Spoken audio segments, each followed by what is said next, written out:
Hi folks, Jonathan Wilson, Togaman Guitars, and today it's a workbench blog. And today I'm going to talk a little bit about the Soundpost setting and all that kind of stuff. This isn't stuff you're going to be doing at home, I hope, because first of all, if you have one of my instruments, I recommend that it's set up the way it should be. There are specific offsets on this bridge that I have to lay out and, totally carve the bridge to make it work correctly. So that said, it's put in a very specific spot, and if you're restringing it, which is very rare, you're not going to have to restring these things very much because unlike guitars, it's almost like the deader the better.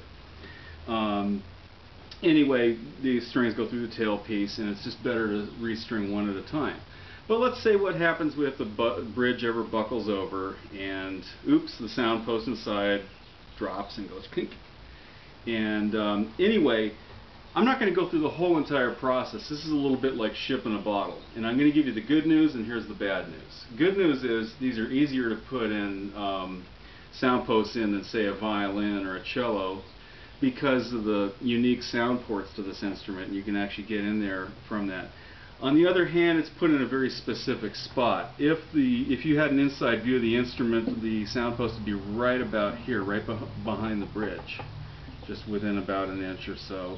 And moving it around in different spots does change the response of the instrument. One thing that's very misunderstood about sound posts is that most people think, oh, it just kind of transfers energy to the back of the instrument, and that does have a subtle effect.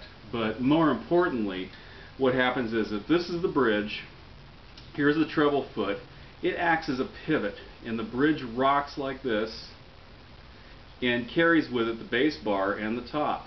The bass bar runs right under this foot of the bridge on this side.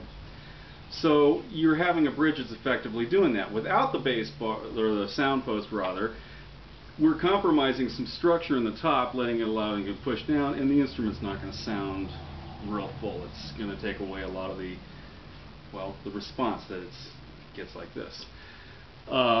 Anyway, so I'm going to go a little bit into how I wind up having to do it, which is, first of all, when I'm making the sound post, I have this little tool that I'll go inside and I'll measure the actual thickness from the top to the back, and I'll fashion the sound post according to this.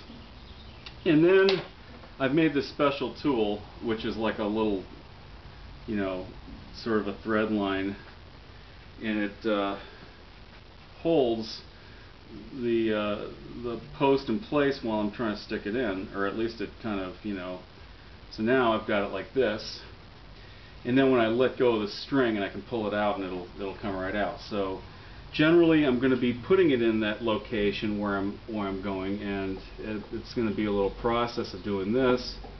And I might take the other side, for example, with this little prodding thing and go in there from the other side and move it around a bit. Unfortunately, most of you won't have tools like that laying around. So this is something you really don't want to have to do if you can avoid it. And if you are thousands of miles from me to be able to have reset it for you, you might need to take it to a violin or cello specialist, and they're probably the closest cousin of the frogs and the toads here. That'll be able to help out a little bit.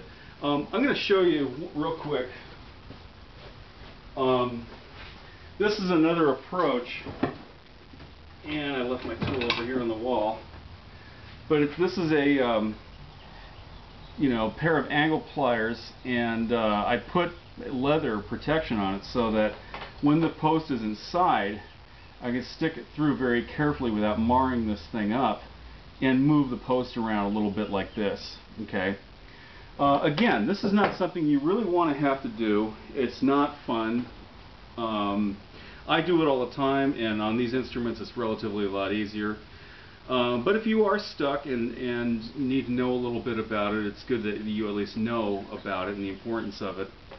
So the sound post winds up, like I said, right about an inch behind the bridge, maybe 3/4 of an inch. We kind of move it around, get the right sound a little bit. It's held in by pressure. It's not held in by glue, and I'm almost tempted to glue them in just because some of your sound posts falling over. So number one, This is very specific, don't monkey with it, and if you do have a movement issue on the bridge, you want to at least move it to where the octaves are checking out at the 12th fret, and etc. And these offsets are very specific. Also, you want to stay with the same type and brand of strings which I'm using. In this case, they are these D'Addario Helicors, and I'll go into that in another blog, but they're basically the lower strings of the quarter-sized cello.